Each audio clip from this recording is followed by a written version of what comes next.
Hello, and welcome to Can You Unpack That For Us? With Cesar Fernandez. Today we have Julia Stone here to speak to us about some of the research she's been working on. Julia, thanks for being here. Of course, Caesar. Thank you so much for having me.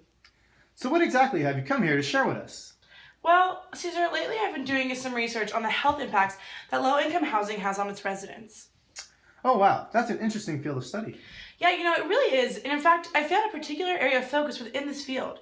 Clearly, it's no coincidence that the health of citizens in low-income areas has close ties to the hazardous and extremely dangerous environmental areas they reside in. This term is commonly known as environmental injustice. That's right, I've heard of that. But can you unpack that for some of our listeners? Of course. So, environmental injustice is essentially the unfair treatment of people based on factors such as race or income regarding environmental laws, regulations, and policies. Wow, that's pretty interesting. What exactly did you find? Well, during my course of study, I kept seeing mention of the health impacts that adult residents were facing. But what I really wanted to know was, what about the children, Caesar? I really wanted to see some specific impacts that these neighborhoods are having on them. Well, of course, we need to know what's happening with the children. Exactly. That are my thoughts exactly. So what I did was I went ahead and gathered some studies to see what exactly was going on there.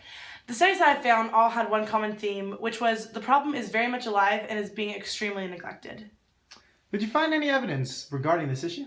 Yeah, I did. Most of my studies that I looked at were around the health impacts that were specifically affecting children, and some were as follows: dental fluorosis, anemia, chronic malnutrition, obesity, intestinal parasitic diseases, upper respiratory infections, chronic stress, abnormal urinary neuroendocrine levels, asthma, lead poisoning, and attention deficit or hyperactivity disorder. That's just awful. What exactly are causing these issues?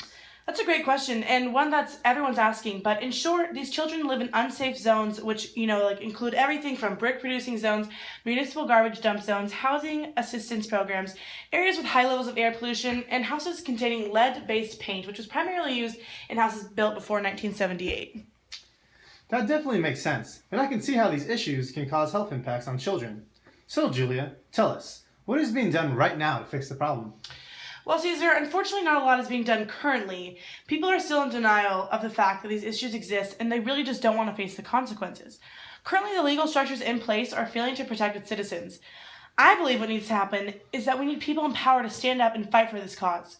People who are granted the privilege of ecological legitimacy need to look at the facts and make a change. Policies need to be put into place regarding where environmentally unsafe things are placed.